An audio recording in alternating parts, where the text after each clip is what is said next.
चलिए हम स्टार्ट करते हैं। बताओ डाउट्स बोलिए, इसमें कौन से क्वेश्चन में प्रॉब्लम है?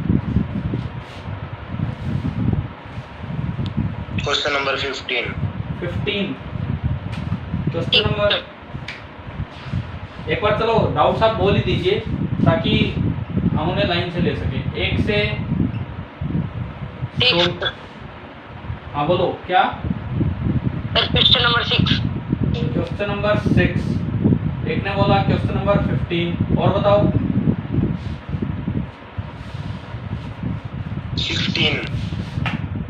16 यस सर।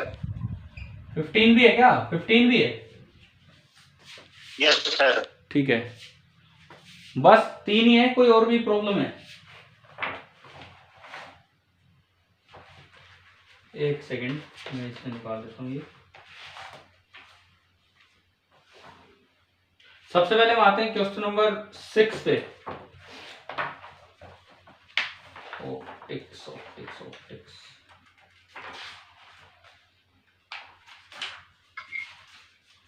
क्वेश्चन नंबर 6 देखिए।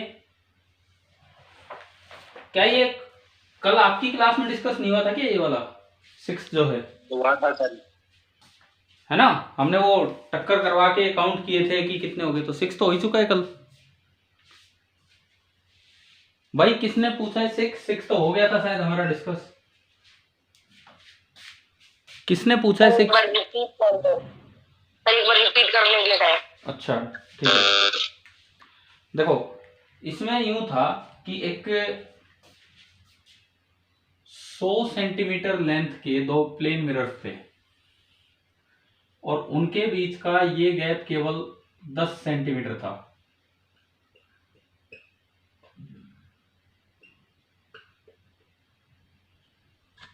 ये इस तरह के 100 सेंटीमीटर लेंथ के 2 प्लेन मिरर थे और उनके बीच का गैप केवल 10 सेंटीमीटर था।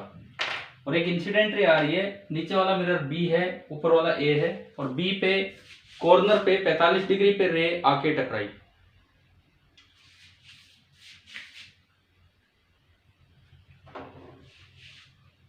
बी पे जो रे आके टकराई है वो इस तरह से आके टकराई है यूं, और ये एंगल आपका दिया हुआ है सवाल में 45 डिग्री। ये मिरर ए है और ये मिरर बी है। तो इन्होंने बोला है कि भाई मिरर ए से कितने रिफ्लेक्शन होंगे। तो 100 सेंटीमीटर तक पहुंचाना है। पहला रिफ्लेक्शन 45 डिग्री पे हुआ, पहला रिफ्लेक्शन 45 डिग्री पे हुआ, ये 90 डिग्री, ये 45, तो ये भी आपका 45 डिग्री। तो एक आइसोसेल्स ट्रायंगल होगी, तो ये साइड और ये साइड बराबर होंगी, और ये साइड 10 सेंटीमीटर है। तो मुझे पता लगा कि भाई ये साइड भी 10 सेंटीमीटर है, यानी कि बी से ए जाने में ये 10 सेंटीमीटर आगे चलेगी। सिमिलरली ए से बी जाने में 10 और आगे चलेगी, फिर बी से ए जाने में 10 और आगे चलेगी यहां से। तो यहां से कितनी आगे गई? इस रिफ्लेक्शन से कितनी आगे गई? 20। बताओ जिनको डाउट था, समझ आ रहा है अभी? Yes sir. अब ये हर बार ऐसे ही 20-20 आगे चलती चलेगी, फिर 20, तो बस अब तो काउंटिंग करनी है सीधी भाई। 10 पे 1, 30 तक 2, 50 तक 3, 70 तक 4 और 90 तक 5, 110 पे तो है ही नहीं। तो टोटल बी से कितने रिफ्लेक्शन हुए आपके? बी वाले मिरर से, जो ऊपर है ए से 5। ठीक है, यही था आपका ये क्वेश्चन। आ गया होगा समझ? Yes sir. चलिए क्वेश्चन नंबर इसके बाद आता है, कौन सा है आपने लिखा है? 15 एंड 16। इन 2 सवालों पे आता हूँ। पहले मैं 16 देख रहा हूँ। क्वेश्चन नंबर 16 देखिए क्या है। 16 में लिखता है a convex mirror of focal length f in air is immersed in a liquid. Focal length of mirror पे क्या फर्क पड़ेगा? तो ये बताओ, एक मिरर की फोकल लेंथ मीडियम पे डिपेंड करती है उसके कर्वेचर पे, कर्वेचर। मिरर की फोकल लेंथ ओनली डिपेंड कर रही होती है उसके कर्वेचर पे, मीडियम पे डिपेंड नहीं करती है, वो केवल और केवल कर्वेचर पे डिपेंड करती है। क्या लिक्विड में डालने से मिरर का कर्वेचर चेंज होना है क्या? नो सर, नहीं होना।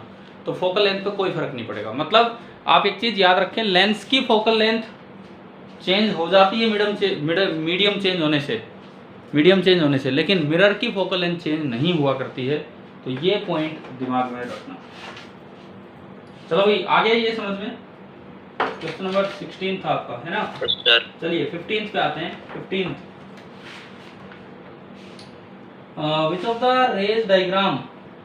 which of the rays shown reflecting off the mirror in this diagram is incorrect? Incorrect बतानी है कि कौन सी है, कि रेज यार कैसे बना रखी है। ये एक ही दिख रही है इनकरेक्ट, एक दिख रही है। देखो आप इसमें ये देखो, सबसे पहली नजर आ रही है इनकरेक्ट। पहली रे इन्होंने ऐसी बनाई है जो गई तो है पैरेलल, रे नंबर 1 गई तो पैरेलल है। अब पैरेलल गई है तो वो कहां से रिफ्लेक्ट होनी चाहिए? फोकस से कि सेंटर से? ऐसे आनी चाहिए थी ना, बताओ। पैरेलल रे जो गई है वो ऐसे आनी चाहिए थी, जबकि इन्होंने देखो, इन्होंने वो सेंटर से ज्वाइन करते हुए दिखा दिए। वो आनी ऐसे चाहिए थी, लेकिन इन्होंने उसको सेंटर से ज्वाइन करते हुए दिखा दिया है। तो यही इसमें कमी है, पहली ही गलत है। आ गया समझ? Yes sir. ठीक है। थर्ड रे जो है वो चीफ रे की तरह है, उसमें कोई प्रॉब्लम ही नहीं है। फोर्थ रे ना, बस फर्स्ट में ही डायरेक्ट समझ में आ ही रहा है, पहले में ही क्लियर। आपको क्लियर हुआ कि नहीं बताओ ये सवाल? Yes sir. अभी चला है भाई। इस एक्सरसाइज में कोई और प्रॉब्लम 1 से लेके 16 तक?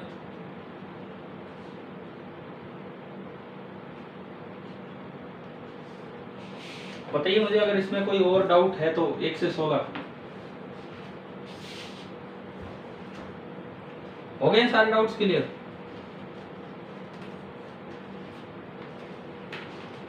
अगर ऐसा है तो मैं फिर कुछ और सवाल करवाता हूं। मैं रिफ्लेक्शन नहीं कर रहा हूं स्टार्ट में, रिफ्लेक्शन पे ही कुछ और क्वेश्चंस आपको करवाता हूं। बताओ।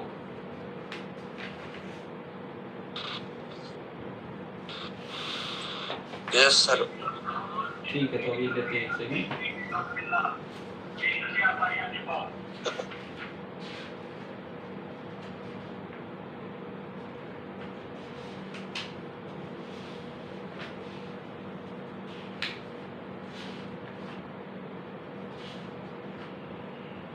इसको मिटाओ मैं।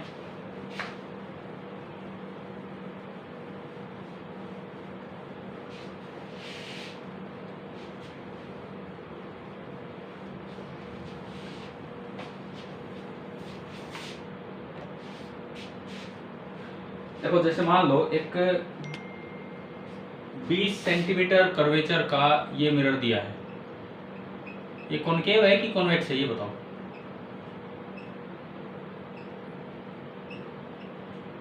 ये मिरर कॉनकेव है कि कॉन्वेक्स है? कॉनकेव। कॉनकेव। ये रखा इधर है और इसके पोल से 40 सेंटीमीटर दूर एक प्लेन मिरर रख दिया हमने।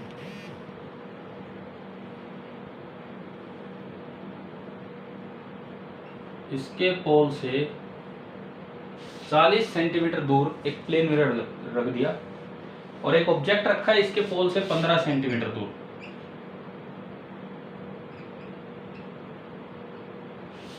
ठीक है, दो मिरर्स के बीच में आपने एक ऑब्जेक्ट रख दिया। इसको नाम दिया है M1 मिरर नंबर 1 और इसको नाम दिया है मिरर नंबर 2। ये आपके M1 और M2 है। अब आपको ये बताना है 3 रिफ्लेक्शंस के बाद इमेज कहाँ बनेगी अगर आप पहला रिफ्लेक्शन M1 पे लेते हैं। सवाल ये है कि find the position of image after 3 successive reflections, एक के बाद एक इस तरह से चलता रहे। कंसीडरिंग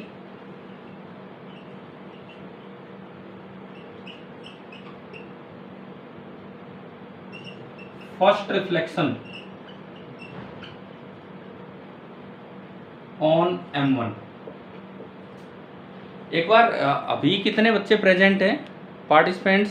37 में से 2 मैं और RPS स्कूल लगा लो, यानी कि 35 स्टूडेंट्स हैं। क्या टेस्ट में नहीं रहेंगे? क्या टेस्ट में टेस्ट नहीं देते हो आप लोग? यार पिछले टेस्ट में दोनों सेक्शंस के मिला के 50 बच्चों ने पेपर दिया था, है ना? याद होगा ना आपको, लिस्ट भेजी थी मैंने। Yes sir. तो अगर दोनों के मिला के 50 दे रहे तो ये तो 25-25 ही हुए, जबकि होने चाहिए 70 बच्चे इस हिसाब से, तो 70 के भी 80 जाने चाहिए। मैं ये चाहूंगा कि हर बच्चा पेपर दे। यार उससे फर्क क्या पड़ रहा है कि आपको बहुत अच्छे से आपका पेपर बैक मिलता है कि नहीं? बिल्कुल है, मेल आईडी पे मिला था ना पिछली बार? सर आपके पास परमानेंट सा रिकॉर्ड हो जाता है सवालों का कि हाँ भाई ये सवाल थे, हमने ये किया था इस तरह से। तो आज सभी को पेपर देना है, और जो भी होगा जैसे ही पिछली बार की तरह मेल आईडी सही लिखना। पिछली बार आपने रिजल्ट में देखा था, लास्ट के 2-3 मैंने बोल्ड करके दिए थे।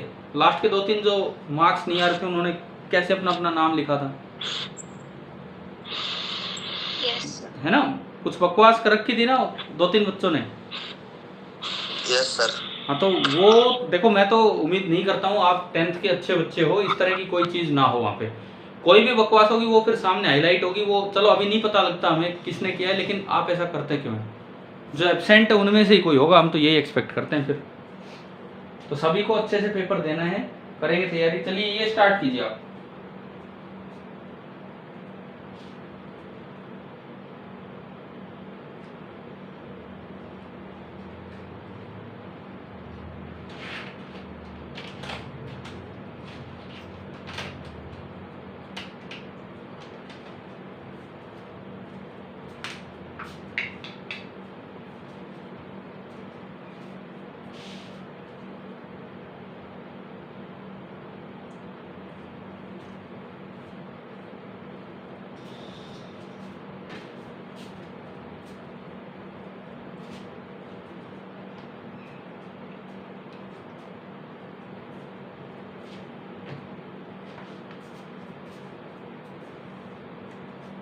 पहला रिफ्लेक्शन किस पे लेना है? First reflection sir -12.5। -12.5 ये आपकी पोजीशन है। अब ये माइनस का मतलब मैं क्या समझूं? M1 M2 के बीच में है या बाहर है? कहाँ है ये?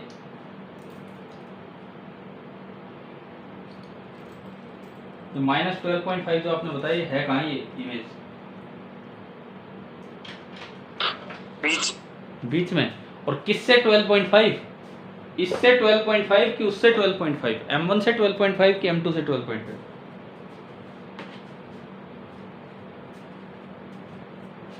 बताओ, जिसका आंसर आया वो बताओ।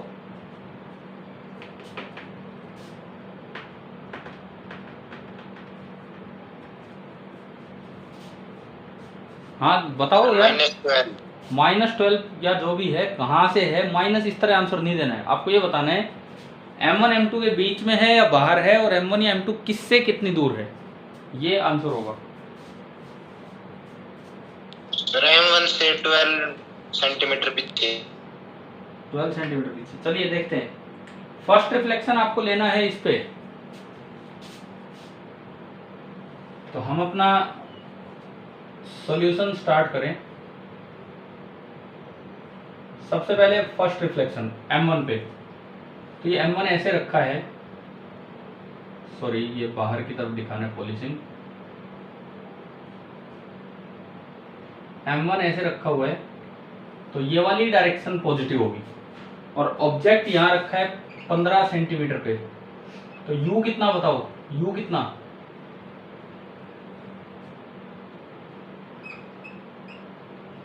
U कितना? -15। ठीक है। उसके बाद फोकल लेंथ कितनी है इस मिरर की? यहां से देख के बताओ फोकल लेंथ। बोला करो आप। -10। मिरर फॉर्मूला लगा के V1 निकाल दो। 1/V1 + 1/U = 1/F। हाँ जी बच्चों बताओ, V1 कितना है यहाँ से? फर्स्ट रिफ्लेक्शन से V1 बोलो भाई। -30। -30। आपने बोला कि जो V1 आया वो आया -30 सेंटीमीटर।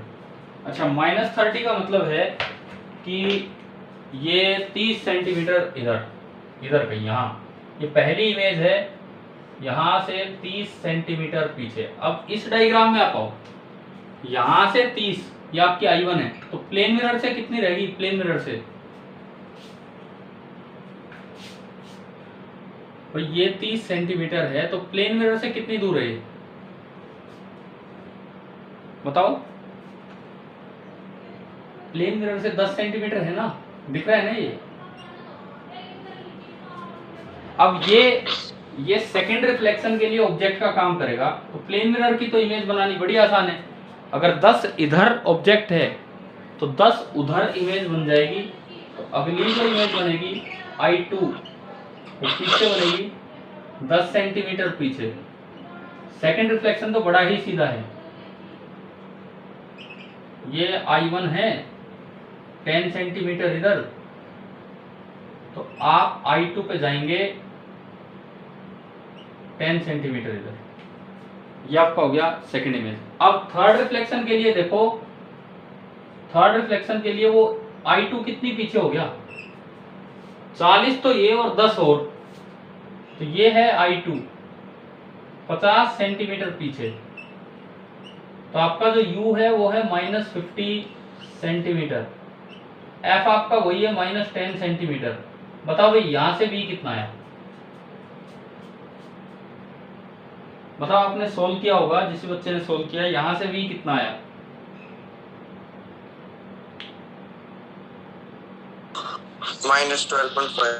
-12.5। आपका V आ रहा, बता रहे हैं -12.5 सेंटीमीटर। तो -12.5 मतलब यहाँ 15 से भी यहाँ कहीं। So this is the final image. ये हमारा आंसर है, और ये यहाँ से इसके पोल से 12.5 सेंटीमीटर पीछे। तो ये वाले सवाल समझ आ गए जिनमें एक से ज्यादा यूं रिफ्लेक्शन करवाते हुए चलते हैं? Yes sir. ठीक है, कर लीजिए, नोट कर लीजिए, फिर हम आगे बढ़ेंगे।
चले भाई, मिटा दूं? हो गया तो नोट।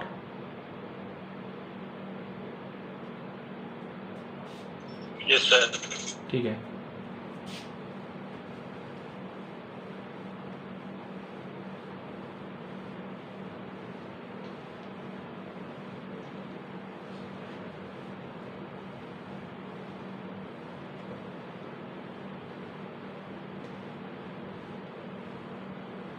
ये जो आपके टेस्ट हम लेते हैं, क्या इसमें आपको ये नहीं दिख रहा कि हमारा कितना टाइम लग जाता होगा? स्कूल में आप होते डायरेक्ट प्रिंट निकालते हो जाता है, अभी टाइम नहीं लग रहा होगा एक एक क्वेश्चन उसमें डालने में। तो आप भी यार, और आपके साथ साथ 12th के भी लेते रहते, तो आप भी अपना टाइम लगाएं, पढ़ने में लगाएं। और बिल्कुल अच्छा ही आपको लगना चाहिए। कंप्यूटर बेस्ड टाइप टेस्ट होने लगे हैं, CBT मतलब यही आगे होते भी हैं अब तो, सिंपल पेन कॉपी वाले होते भी नहीं है बहुत ज़्यादा। देखो, अब एक सवाल ऐसा लेते हैं जो कोऑर्डिनेट सिस्टम की तरह लेके चलेंगे। मान लो ये कोई भी एक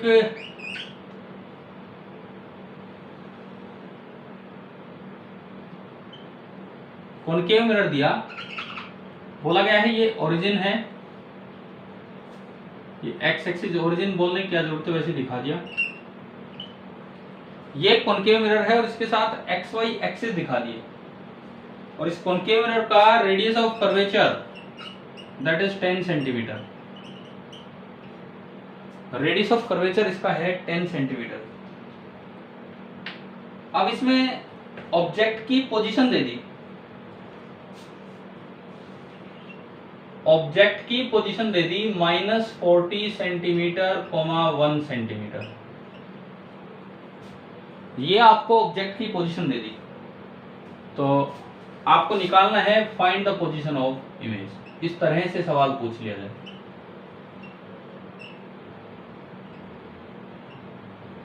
find the position of image, ये करना आपको।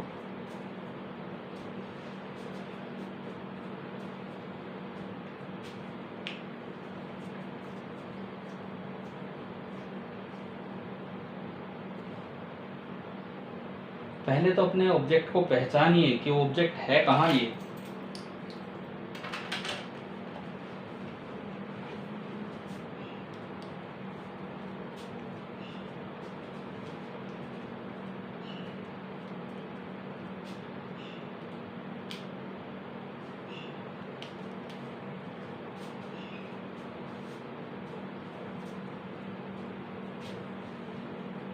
हाँ भाई बताओ, ये ऑब्जेक्ट है कहाँ अगर मैं इस डायग्राम के अकॉर्डिंग चलूं? ये आपका नेगेटिव रिफ्लेक्टिंग साइड में, ये इधर है -40 और एक ऊपर, ये ऑब्जेक्ट बना आपका। ये तो 1 सेंटीमीटर और ये 40 सेंटीमीटर। इस तरह से ये आपका ऑब्जेक्ट की पोजीशन बनी, 1 और 40 इस तरह से।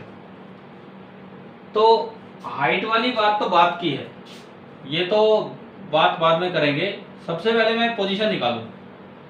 यू कितना, यहां -40।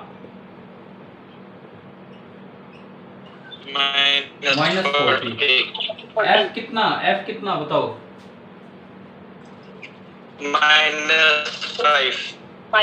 -5।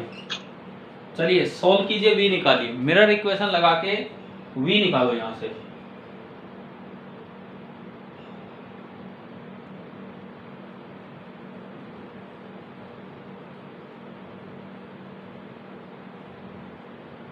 मिरर इक्वेशन लगा के आप वी निकालो।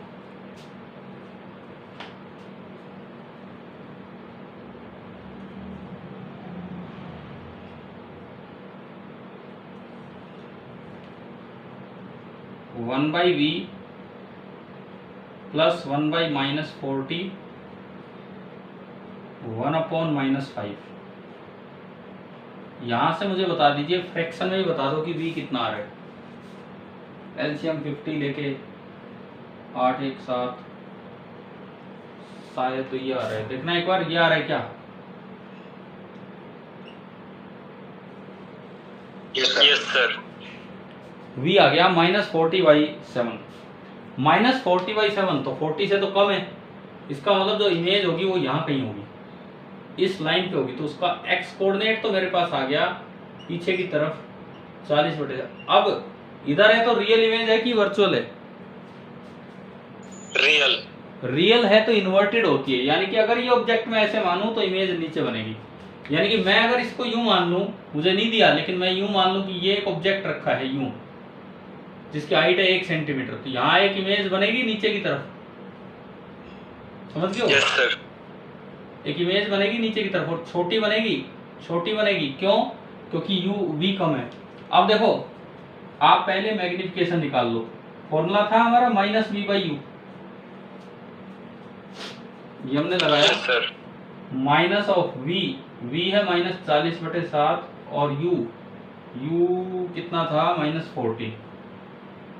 तो मैग्निफिकेशन आया -1/7। अच्छा जी, -1/7 आने का क्या मतलब है? एक तो उल्टी इमेज है और जितनी हाइट ऑब्जेक्ट की थी उससे 7 गुना कम है। 7 गुना कम। 7 गुना कम होने का मतलब ये लेंथ 1/7 सेंटीमीटर होगी।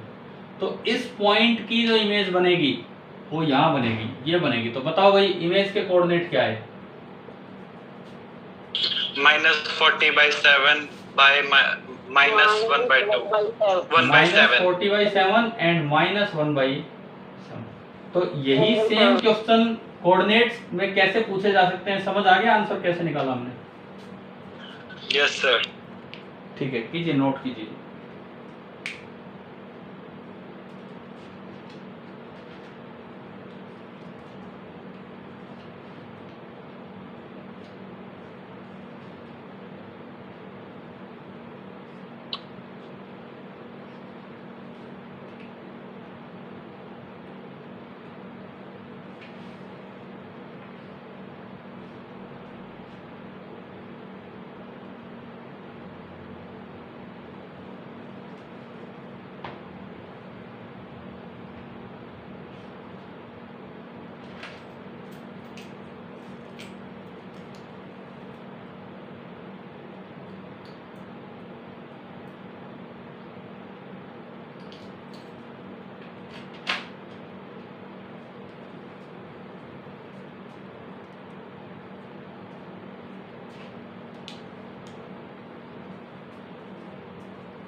मिटा दूं, हो गया तो? Yes sir.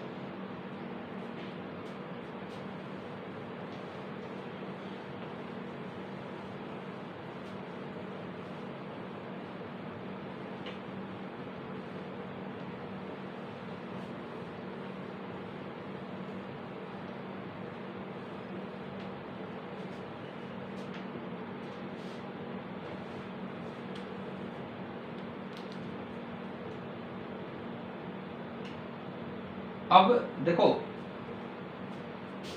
जैसे मान लो कभी आपको टोटल मैग्निफिकेशन लिखना हो,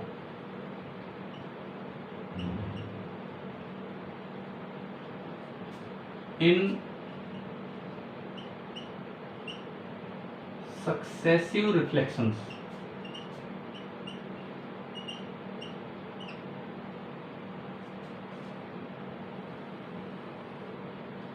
एक के बाद एक जो रिफ्लेक्शंस होते हैं उनमें अगर आपको टोटल मैग्निफिकेशन लिखना हो, मान लो फर्स्ट रिफ्लेक्शन हुआ, उसमें मैग्निफिकेशन आया m1, निकाल सकते हो आप m1 minus of v1/u। v1 है पहली इमेज कहाँ बनी, और u है ओरिजिनल ऑब्जेक्ट कहाँ है। फिर सेकंड रिफ्लेक्शन होगा, उसमें m2 माइनस ऑफ, अब जो v1 है वो उसके लिए ऑब्जेक्ट का काम करेगा, v1 उसके लिए ऑब्जेक्ट का काम करेगा, और v2 बनी उसकी इमेज। समझ आ रहा है क्या? ये जो अभी हमने किए थे सवाल, पहली जो इमेज बनेगी वो दूसरे के लिए ऑब्जेक्ट का काम करेगी, तो v1 ऑब्जेक्ट हो गया। समझ आ रहा है ये? ठीक है, आप इस तरीके से 2-3 रिफ्लेक्शंस निकाल लेंगे, हमें ये लिखने की जरूरत नहीं है। आप हाइट में भी लिख सकते हैं, हाइट में भी लिख सकते हैं, जैसे h2/h1 देन h3/h2 इस तरह से। तो जो नेट रिफ्लेक्शन होगा m net, that is directly given by the product of first reflection into second reflection into third reflection। जैसे कभी यूं आ जाए कि ये कोई एक ऑब्जेक्ट है और इसकी हाइट थी 10 सेंटीमीटर, ये सीधा था, यूं बोला गया भी 3 रिफ्लेक्शन हुए। पहले रिफ्लेक्शन का मैग्निफिकेशन आया -2, दूसरे का 3 एंड तीसरे का -1/2। तो बताओ इमेज कैसी बनेगी? तो बताओ पहले तो m नेट कितना हुआ, कोई कॉनकेव मिरर हो कोई कॉन्वेक्स हो, कैसे भी मल्टीप्लाई हो रहे हैं, पहले m नेट बताओ, m नेट कितना होगा? -2 × 3 × -1/2 कितना हुआ m नेट बताओ? 3 आ रहा है 2 से 2 कटने के बाद? Yes sir. 3 आने का ये मतलब है कि जहां भी इमेज बनी होगी, एक तो पॉजिटिव आया, सीधी बनी होगी, और ये जो भी ऑब्जेक्ट था, जैसा भी सिस्टम है, मुझे मिरर नहीं दिखाई गया, मुझे ये दिया है, ये 10 सेंटीमीटर लंबाई थी, तो इसकी लंबाई कितनी बनी होगी? 30 सेंटीमीटर। तो ये पॉइंट क्लियर हो गया कि सक्सेसिव रिफ्लेक्शंस में मैग्निफिकेशन कैसे निकाला जाता है। ठीक है, कर लीजिए, नोट बना लीजिए।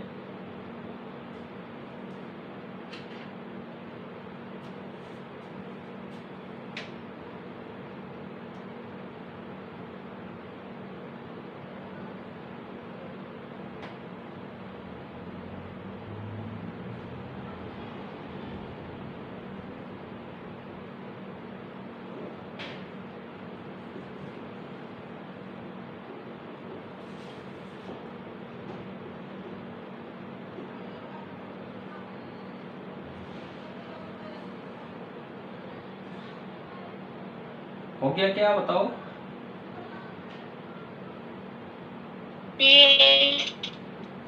ठीक है,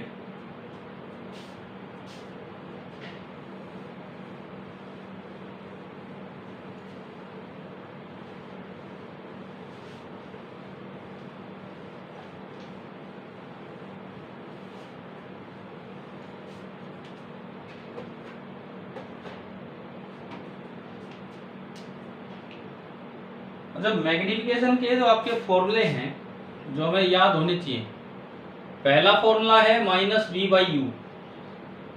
जो फॉर्मूले हैं, वैसे तो हाइट से तो अलग देखते ही हैं। क्या हमने ये निकाल लिया था किसी दिन की ये वैल्यू आती है -f/u-f? बताओ, क्या हमने ये फॉर्मूला देखा था कि नहीं? बताओ, ये क्लास में हुआ है कि नहीं? अरे बोलो भाई, ये वाला केस हुआ है कि नहीं? ये भी एक फॉर्मूला होता है, f/f-u, आप इसे लिख सकते हैं। या फिर तीसरा फॉर्मूला होता है f-v/f। वैसे तो हम इसी से काम चला लेते हैं, लेकिन ये भी काम आ जाते हैं। एक बार मुझे ये बताओ, क्या ये दोनों फॉर्मूले आप जानते हो या बिल्कुल नए हैं आपके लिए?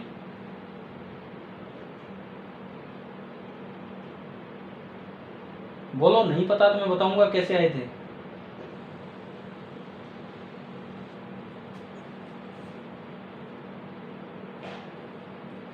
हाँ भाई, अरे दोनों फॉर्मूले क्लियर हैं कि नहीं? आप कोई जवाब ही नहीं दे रहे हो।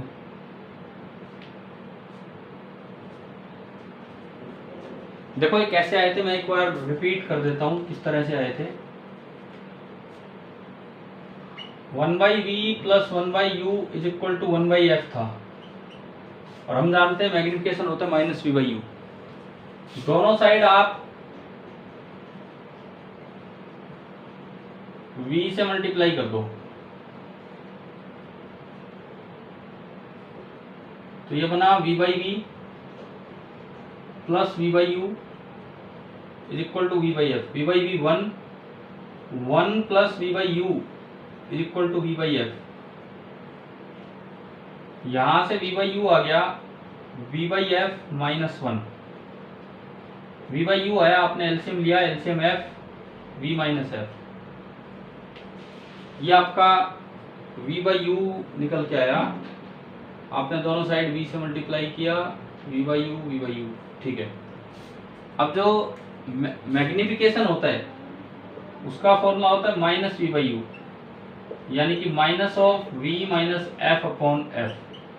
इस माइनस को आप इसमें लगाओगे तो बनेगा f - v/f, जो कि आपका ये है f - v/f। ये वाला केस आपको बन गया। ठीक है, और ये फॉर्मूला कैसे आएगा? ये जो फॉर्मूले हैं, ये उसके लिए आप मल्टीप्लाई कर लीजिए u से, मल्टीप्लाई बाई u से मल्टीप्लाई किया इस इक्वेशन को, पहले बना u/v + u/u = u/f। u/v + 1 that is equal to u/f। u by v is equal to u by f minus 1। u by v आया एलसीएम f और ऊपर u माइनस f, आपने इसका रेसिप्रोकल लिया तो v by u is equal to f upon u minus f। m होता है minus v by u, तो जो माइनस लगाएंगे तो आ गया minus f upon u minus f, और अगर आप इस माइनस को नीचे एडजस्ट करें तो f upon f minus u। तो ये आपके सारे फॉर्मूले हैं मैग्निफिकेशन के, कोई v और u में, कोई f और u में, और कोई v और f में। ये एक्सप्रेशंस समझ आ गए ना कैसे निकाले हमने? Yes sir. ठीक है, न्यूटन फॉर्मूला भी आप जान चुके हैं। अब एक तरह से अगर मैं कहूं तो रिफ्लेक्शन आपका बिल्कुल कंप्लीट हो गया, रिफ्लेक्शन बिल्कुल कंप्लीट है। आज 5 बजे 15 सवालों का टेस्ट है, उस दिन मैंने 20 क्वेश्चन दिए थे पहले टेस्ट में, प्लेन मिरर वाले में। Yes sir. हाँ, आज 15 सवाल हैं, लेकिन आपको पूरा 1 घंटा दिया जाएगा। आप अच्छे से उसे अटेम्प्ट करना, चीटिंग मत करना, ईमानदारी से पेपर करना, और नोट्स कॉपी भी उस दौरान मत खोलना जब पेपर चले। पहले अपना रिवाइज करके रखें, यूं नहीं कि जो मन में आ रहा है वो वहां से देख रहे हैं। ठीक है, 15 नंबर का पेपर, सही का 1 नंबर, गलत का कोई कट है नहीं आपका। और मैं जब भी फ्री होऊंगा शाम को, आप सबमिट कर देंगे टाइमली, मैं जब भी फ्री होऊंगा मैं आपको आपका उस दिन की तरह रिजल्ट बना के दे दूंगा, और देन मैं स्कोर रिलीज कर दूंगा। तो आपकी ईमेल आईडी सही भरना। क्या उस दिन सभी ने सही भरी थी ना मेल आईडी? एक पता नहीं यार कौन किसने युक्ति नाम से भर रखा था, 0 नंबर आ रहे थे उसके, ना वो मेल आईडी सही थी ना उस पर रिप्लाई गया। युक्ति तो कोई है भी नहीं, युक्ति नाम से भर रखा था, और 2-3 ने और गलती थी। तो इस तरह की कोई गलती ना करे जो हाईलाइट हो। आप लोग अपने पेपर की अच्छे से तैयारी करके देना, ठीक है? अच्छा, ये पेपर होने के बाद जो डाउट्स हों आप भेज देना, बिकॉज वैसे मैं रिप्लाई कर दूंगा, बता दूंगा जो भी डाउट्स हैं, आंसर आपको मिलने के बाद। नहीं तो चक्कर ये है कि मंडे से हम रिफ्रैक्शन स्टार्ट करेंगे, क्योंकि इतना ही समय है हमारे पास। 1 वीक बाद आपका पेपर है ना, 1 वीक बाद। Yes sir. आप एक बार सिलेबस देखिए, आपके पास होगा। रिफ्रैक्शन में कितना आ रहा है मुझे बताओ, रिफ्रैक्शन में कितना आ रहा है? अभी वैसे ही हम डिस्कस कर रहे हैं, तो आपके सामने होगा, देख लो आप क्या है उसमें, कितना तक क्या दिया हुआ है रिफ्रैक्शन में। Laws of refraction. सुनो, लॉज ऑफ रिफ्रैक्शन ये वैसे ही है जैसे रिफ्लेक्शन में थे, तो वहां एक स्नेल्स लॉ आएगा। आगे बढ़ो, अगला topic. Diffraction index. Refractive index वो उसी का पार्ट है। अगला refraction through glass slab. Glass slab, ठीक है। Next application of refraction. Application of refraction. Next. Yes sir. Next sequence में बताना। Total internal reflection of light. TIR total internal reflection of light. Next. बस sir, इतना। बस, इसका मतलब curved surface से रिफ्लेक्शन नहीं आ रहा है, केवल स्नेल्स लॉ और प्लेन सरफेस से रिफ्लेक्शन, और उसी में TIR वगैरह। तो थोड़ा ही काम है, स्नेल्स लॉ और प्लेन सरफेस से रिफ्लेक्शन। तो नेक्स्ट वीक शुरू के 3 से 4 दिन हम लगाएंगे रिफ्रैक्शन में, और हर बार की तरह लास्ट के 2 दिन किस काम में? नाइन्थ का कौन सा पार्ट आ रहा है? कौन कौन से पार्ट आ रहे हैं नाइन्थ के? Thrust and pressure. बस, ग्रेविटेशन नहीं है ना इस बार इसमें, ओनली थ्रस्ट एंड प्रेशर है। तो ठीक है, छोटा सा पार्ट है, 2 दिन सफिशिएंट है, 2 दिन सफिशिएंट है। तो हमारी अगली प्लानिंग ये है कि अगले 4 दिन रिफ्रैक्शन और 2 दिन फ्लोटेशन, ठीक है? और आज ये पेपर ढंग से देना है, हर एक बच्चे को पेपर देना है, ठीक है भाई? अभी मैं क्लास ऑफ करता हूँ, और कोई डाउट है किसी को तो पूछ सकता है, नहीं तो हम क्लास ऑफ करते हैं। नहीं है, ठीक है, बाय।